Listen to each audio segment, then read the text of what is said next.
Bonjour à tous. Aujourd'hui, je vais vous présenter mon matériel son et mes accessoires vidéo. Cette vidéo renvoie à la première où je présentais mon matériel vidéo. Si ça vous intéresse, cliquez sur la fiche et allez-y tout de suite. Bon, on ne perd pas plus de temps, c'est parti.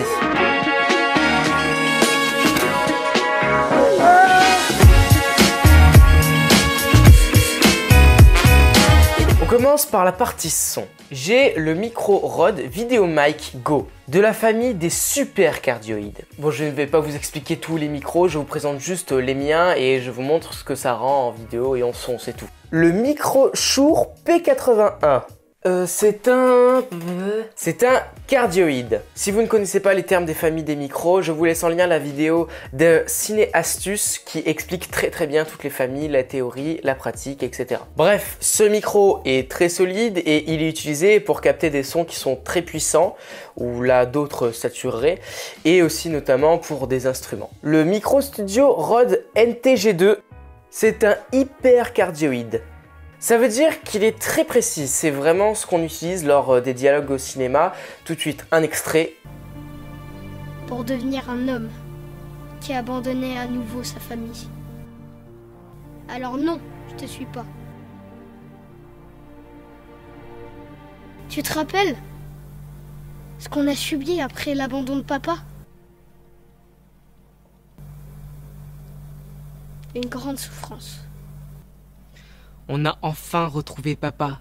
Et très souvent, on l'utilise avec ce qu'on appelle, je sais pas vraiment comment on l'appelle, je crois qu'on dit une cage, mais je sais que la moumoute qu'on met par-dessus, ça s'appelle une moufette. Et en fait, on met le micro dedans et il est totalement protégé du vent. On n'entend pas les, vous savez, les... Voilà, c'est souvent ce micro, on l'utilise avec une perche qu'on va mettre ici parce qu'il entend vachement les bruits de main. Donc voilà, c'est un micro vraiment cinéma. Ensuite, l'enregistreur Tascam DR60 DMK2. On dirait le nom d'une arme sur Call of. Il permet d'utiliser les micros que j'ai cités précédemment parce qu'il se connecte avec des câbles XLR. D'ailleurs, j'ai pas besoin de le préciser, mais avec tous les micros que je vous cite, si vous en achetez, pensez à acheter des câbles XLR. Moi, je vais pas acheter non plus. Pensez à acheter des câbles XLR. Cet enregistreur permet d'utiliser les micros que j'ai précédemment cités. Il y a une carte SD dedans et on peut faire les réglages des micros parce qu'on ne peut pas régler les micros par eux-mêmes. Donc voilà, et pensez à prendre une batterie externe USB que vous connectez à ça parce que ça tient pas énormément avec des piles. Ça tient pas très longtemps. Donc avec ça, vous êtes peinard, ça tient vraiment tout le temps, quoi. Donc avec la batterie externe en USB, pas besoin de mettre des piles, même ça tient très longtemps. Alors en fait, je viens de me rendre compte en rangeant mon matériel que j'ai oublié de vous présenter mon micro studio pour faire les voix off. Par exemple, avec ce micro, j'enregistre mon ami Taz. Un petit extrait tout de suite. J'ai la plume lourde et du plomb dans le cœur. Je suis loin d'être un enfant de cœur. Je suis venu pour te faire taire. Je fais pas dans l'humanitaire. Depuis petit, je sais quoi faire pour arriver au bout de mes rêves. Et c'est pas toi qui vas les briser.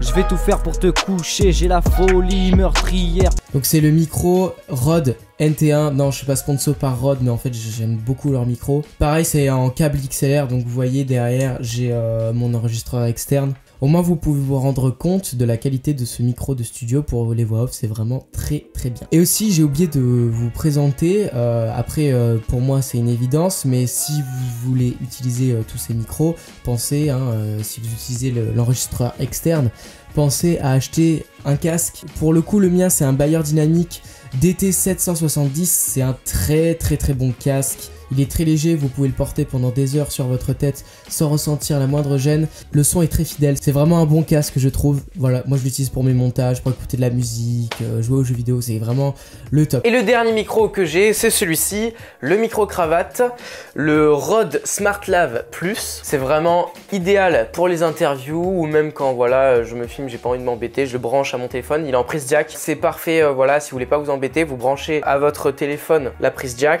Ça fait son taf, c'est très bonne qualité et voilà. Maintenant on passe tout de suite aux accessoires vidéo. Alors j'ai plein de petits gadgets comme ça qui sont très utiles.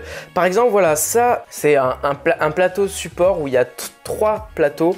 Vous savez, c'est les plateaux qu'on met pour mettre des lumières, vos micros sur les caméras.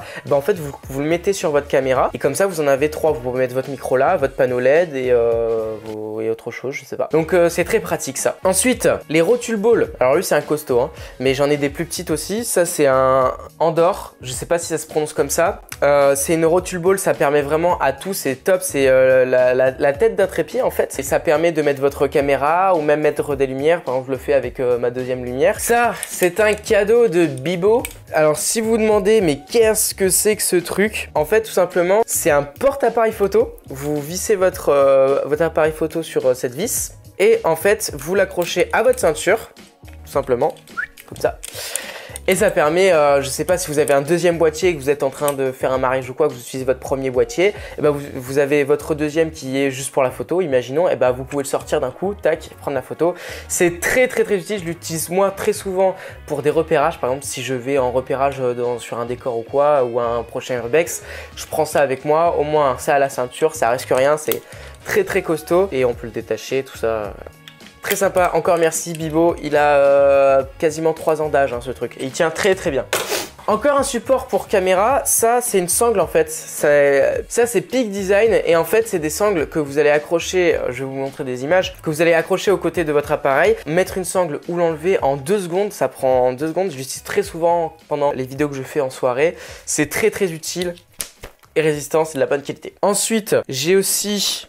Bon là je vous présente tous mes petits accessoires, après je vais vous montrer les gros accessoires qui sont très indispensables. Filtres pour drone, des filtres ND en l'occurrence, qui vont du ND4 au ND16. Pareil les filtres, je vais pas vous expliquer ce que c'est, mais ça permet de garder un flou de mouvement en restant à 25 images par seconde et tout en n'ayant pas le capteur complètement cramé parce qu'il y a trop d'entrée de lumière. Et j'ai l'équivalent pour mon appareil photo, c'est un filtre gob. On peut choisir voilà, de prendre plusieurs filtres et avec plusieurs intensités différentes, les ND.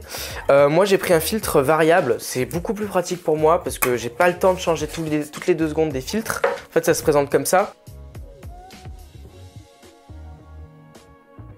Voilà. Il y a le filtre polarisant. Voilà, ça c'est le filtre polarisant. On dirait un filtre ND, mais en fait, bon ça fait pareil, hein, ça s'éclaircit et ça s'obscurcit. C'est pour enlever les reflets des vitres si vous cadrez, je sais pas, quelqu'un dans une voiture et vous avez les nuages qui apparaissent et on voit pas l'intérieur de la voiture, et bah vous mettez ça sur votre boîtier, vous le tournez et ça supprime le ciel. Ça a beaucoup d'autres qualités. Et pareil, je vous mets en description le lien de la vidéo de Steven qui explique beaucoup mieux que moi les filtres ND, polarisants, UV. Parce que pareil, du coup, mais quelle transition! Je vais vous parler de mon filtre UV. Il est là. Alors mon filtre UV, alors attends, bouge pas toi. Alors moi j'ai quand même pris j'ai pas pris le première qualité parce que bon, j'estime que un filtre UV pour moi je le mets obligatoirement à chaque fois pour protéger mes objectifs et vaut mieux changer un filtre UV à 100 € qu'un objectif à 800. Du coup je le mets obligatoirement à chaque fois sauf si je mets un autre filtre. Et lui donc m'a coûté 100 €, c'est de la marque Polar, il est très bonne qualité. J'ai fait la vidéo totalement dans le désordre, j'ai commencé avec le son, bon ça ok, mais je vous ai présenté mes petits accessoires. Sauf que je voulais vous parler en premier des trucs les plus importants, c'est la mer Noire. Mais non, c'est le trépied, je vais vous le montrer. Donc voilà, ça c'est un trépied vidéo que j'ai depuis 3 ans maintenant. Enfin non, je l'ai depuis 6 ans, pardon. Ça tient, c'est chinois, hein, c'est pas de la haute qualité. C'est un Andor et je l'ai depuis 6 ans et au bout de 3 ans, je l'ai changé le premier. Ça coûte vraiment pas cher, ça vaut le coup. C'est quand même, sur le terrain, c'est quand même efficace. Je l'ai utilisé pour ma saison que j'ai faite avec le concierge de Saint-Tropez pour les vidéos, les plages, tout ça. Ça a pris le sable. Voilà, c'est vraiment, c'est entre guillemets de bonne qualité sur le court terme, mais après, ça tient pas très longtemps. Moi je l'avais changé parce que la tête, le vissement de la tête ne marchait plus, du coup la tête elle bougeait tout le temps.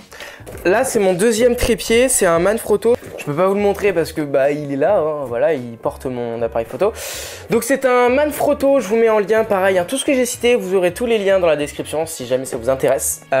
Donc ça c'est un Manfrotto, il est en carbone, il est très léger pour la photo, c'est top.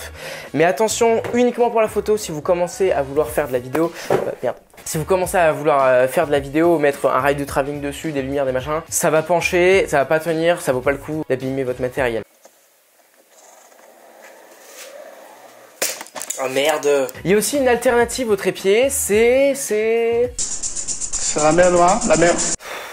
C'est le monopode. Alors le monopode, c'est pas aussi stable qu'un trépied parce qu'il n'y a qu'un seul point d'appui. C'est beaucoup plus efficace parce que déjà c'est moins gros, c'est moins voyant. Par exemple, quand je faisais ma saison pour les restaurants, les plages et que le soir il fallait filmer des gens, j'étais beaucoup moins voyant avec mon monopode et un peu plus au fond de la salle qu'avec un trépied. Déjà il faut de la place, c'est pas discret, c'est lourd, alors qu'un monopode, eh ben, on transporte comme on veut. Puis c'est quand même stable, hein, on peut faire quelques plans créatifs aussi avec. J'en ai parlé juste avant, on le met sur le trépied, c'est la mer Noire. Je vais le taper. C'est le travelling, c'est très utile niveau cinématographique, on peut vraiment faire des beaux travelling, des beaux mouvements de caméra avant, arrière, sur les côtés, diagonale, octogone, tout ce que tu veux. C'est vraiment très sympa. Après, je vous avoue, moi je l'utilise vraiment quand c'est dans un cadre très cinéma, très posé, où on a le temps en fait de poser les choses, parce que c'est vrai que c'est compliqué à installer. Ben, je vais vous montrer. Bien. C'est un Neewer. Je sais pas comment ça se prononce, pareil, hein, ça se trouve, je dis n'importe quoi. Donc vous voyez, il est très long, je crois, il fait 60 cm, je crois. Alors, il est tout en carbone, il y a même une bulle ici, c'est très sympa. Et en plus, ce travelling, il est très léger. Après, voilà, comme je vous dis, je l'utilise finalement très peu parce que pour l'instant, je fais juste des projets où il y a besoin de faire des vidéos rapidement, donc on n'a pas le temps de se poser, etc. Mais c'est vrai que du coup j'utilise vachement mon stabilisateur Ronin SC. Allez voir la première vidéo si ça vous intéresse, j'en parle. C'est vrai que rien ne vaut un bon travelling, ça c'est sûr.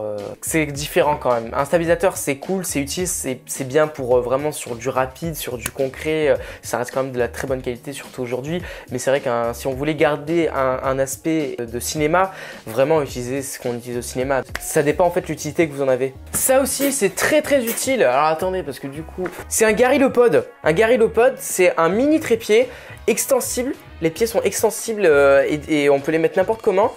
Et ça s'accroche partout. Et vous voyez, par exemple, moi, pour ma deuxième lumière, je visse, il y a une vis, je visse ma lumière et je le mets où je veux. Si je veux le mettre sur un arbre ou sur un chien, je le mets où je veux. Aveugle. Les écrans LED sont très utiles aussi. J'en ai deux. J'aimerais bien en acheter une troisième que Bilbo lui l'a acheté. Elle fait plein de couleurs différentes, c'est top. Mais bon, le budget il est pas encore là. Donc pour l'instant j'en ai deux avec des couleurs froides, chaudes. Et c'est très utile, j'utilise beaucoup pour mes urbex. Mais par exemple, voilà, quand je me filme comme ça, j'utilise. C'est très utile, franchement. C'est même indispensable. Voilà. Vous connaissez tout mon matériel 2020, j'espère que cette vidéo vous aura bien renseigné. N'oubliez pas, vous avez tous les liens en description de tout ce que j'ai parlé. J'espère à la prochaine et passez une bonne journée ou une bonne soirée. Salut!